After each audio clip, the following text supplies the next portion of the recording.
بیچاری کہیں روز سے دم توڑ رہی، ڈر ہے خبر بد نہ میرے منہ سے نکل جائے، تقدیر تو مبرم نظر آتی ہے ولیکن ایران کلیسا کی دعا ہے کہ نکل جائے۔ تو پہلی بات میری ختم ہوئی، عالمی نظام خلافت دنیا کی تقدیر مبرم ہے، ہو کر رہے گی، اس میں کسی صاحب ایمان کو کوئی شک، کوئی شبہ، کوئی ریب نہیں ہونا چاہیے۔ البتہ اس کا اب دوسرا پہلو کیا ہے، اس کا آغاز کہاں سے؟ پہلی بات تو یہ ہمارے بعض لوگوں کے ذہنوں میں سادہ دلوں وہ سمجھتے ہیں کہ پوری دنیا میں ایک ہی دفعہ آ جانی چاہیے، یہ کوئی علاقائی خلافت تو نہیں ہو سکتی، خلافت تو عالمی ہوتی۔ ان سے میں کہتا ہوں عالمی خلافت کب تھی جناب؟ یہ تو نہ خلافت راشدہ میں عالم، کیا ہندوستان شامل تھا، کیا چین شامل تھا، کیا یورپ شامل تھا؟ اور پھر جو خلافت کے نام سے جو ملوکیت چلی ہے وہ بھی صرف دور بنو امیہ میں کہہ سکتے ہیں کہ وہ پورا عالم اسلام کم سے کم اس کے تحت تھا۔ بعد میں خلافت عباس بنو عباس میں اور فاطمیین کی خلافت میں اور آل عثمان جو ہے آٹومان ٹرکس کی خلافت میں ٹکڑے تھے، اس سے بکرے تھے، کوئی مانتا تھا۔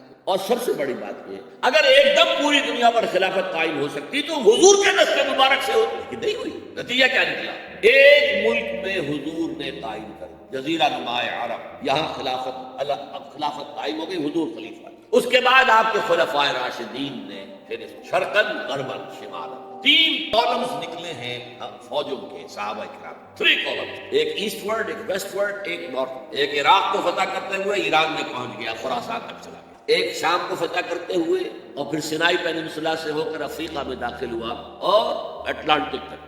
تیسرا سیدھا شمال میں گیا، لیکن یہ زیادہ دور نہیں جا سکتا تھا، کوکیشین ماؤنٹینز آ گئے، کوہ قاف۔ اس زمانے میں تو یہ یوں سمجھیے کہ امپیسبل تھا کوہ قاف، زیادہ وہاں۔ اب بھی یہ ہوگا کسی ایک جگہ سے شروع ہوگا پھر پھیلے گا، اس کے سوا کوئی چارہ کار ہے ہی۔ اگر ہر جگہ پوری دنیا میں ایک ہی وقت میں ہو سکتا تو حضور کے دست مبارک سے ہوتا صلی اللہ علیہ وسلم۔ اب وہ نقطہ کون سا ہوگا، نقطہ آغاز کون سا؟ اس میں پہلی بات تو میں نے کہا جو شک کرے گا اس کا پھر ایمان مشکوک ہوگا، لازماً ہوگا، گلوبل ہوگا، پوری دنیا میں ہوگا۔ کہاں سے شروع ہوگا اس میں ہم اختلاف، لیکن مجھے تو 2 حدیثیں تو ملی ہیں جن سے یہ اندازہ ہوتا ہے کہ یہ اس مشرقی خطے سے ہوگا، عرب کے مشرق کی جانب کسی خطے سے۔ وہ حدیثیں بھی اب آپ پڑھ لیجیے۔ پھر میں کہہ رہا ہوں یہ خزانہ ہے جو ہم نے آپ کی خدمت میں پیش کیا، کاش کہ آپ اس کی قدر کر سکیں۔ حدیثیں آپ کو ازبر ہو، یاد، لوح قلب پر نقش ہو۔ ہندوستان اور خراسان یعنی موجودہ افغانستان کا ابن ماجہ کی روایت ہے، عن عبداللہ بن الحارث رضی اللہ تعالی عنہ قال رسول اللہ صلی اللہ علیہ وسلم یخرج ناس من المشرق یوتئون للمہدی یعنی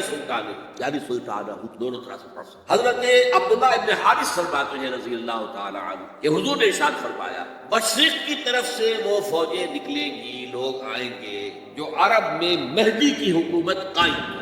یہ مہدی کون ہوں گے اس کا ذکر میں ذرا بعد میں کروں گا، لیکن نوٹ کر لیجیے کہ مہدی سے پہلے لازماً کسی مشرقی علاقے کے اندر وہ نظام قائم ہو چکے گا، تب وہاں سے فوجیں آئیں گی نا۔ یہ مشرق کون سا؟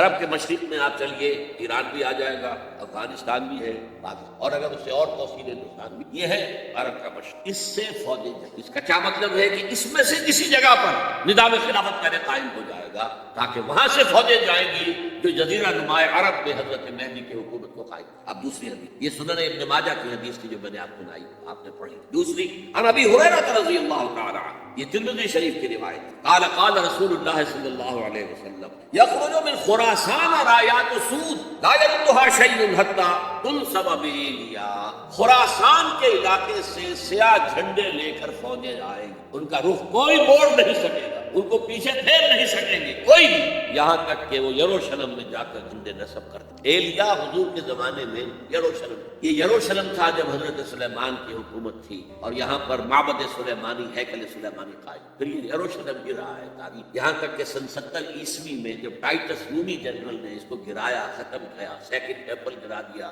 اور یہاں سے یہودیوں کو کہا نکل جاؤ یہاں سے، کوئی یہودی باقی نہیں رہا، بالکل تہم بالا برباد کر دیا۔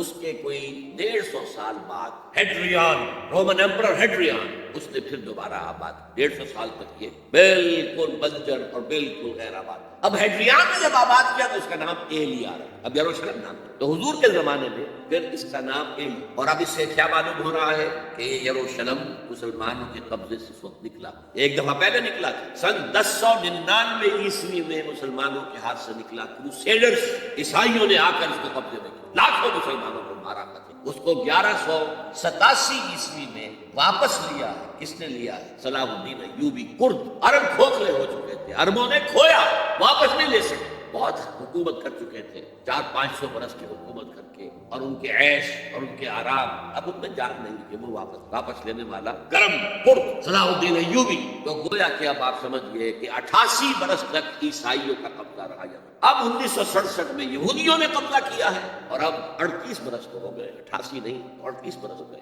لیکن وہ دور آئے گا کہ اب پھر لیں گے، لینے والے عرب بھی نہیں ہوں گے، خراسان کے علاقے سے فوجی۔ یہ خراسان کیا تھا؟ ایلیا تو میں نے آپ کو بتا دیا، یروشلم کا نام ہے۔ خراسان اس زمانے میں ایک بہت بڑے ملک کو کہتے ہیں، کچھ حصہ پاکستان کا بھی اس میں شامل ہے، کچھ حصہ ایران کا بھی ہے۔ ایران کے اس حصے کو اب بھی خراسان کہتے ہیں، وہ ایک صوبہ ہے، خراسان ایک صوبہ ہے ایران کا چھوٹا سا۔ پاکستان میں خاص طور پر یہ جو علاقہ مالاکنڈ ایجنسی کہلاتی ہے، اس سے اوپر جتنا علاقہ ہے، اور یہ جو واخان کی ایک پٹی آتی ہے اوپر، واخان افغانستان کی ایک پٹی سی دم سی چلی آتی ہے جو جا کر چائنا کی سرحد سے مل جاتی ہے، یہاں سے لے کے یہاں تک یہ جو مالاکنڈ کا وہ درہ ہے، پہاڑ ہے، یہ بھی خراسان۔ باقی تقریباً 2/3 آف افغانستان ساؤدرن حصہ نہیں ہے خراسان کا حصہ، یہ سیستان کہلاتا تھا، یہ خراسان نہیں، لیکن یہ کہ اوپر کا 2/3 آف افغانستان، اور اس کے ساتھ یہ جو عرب جو اب یہ ترک ممالک آزاد ہوئے ہیں سوویت یونین کی ڈسولوشن کے ساتھ، یہ سارا علاقہ کہلاتا ہے خراسان بزرگ، دی گریٹ خراسان۔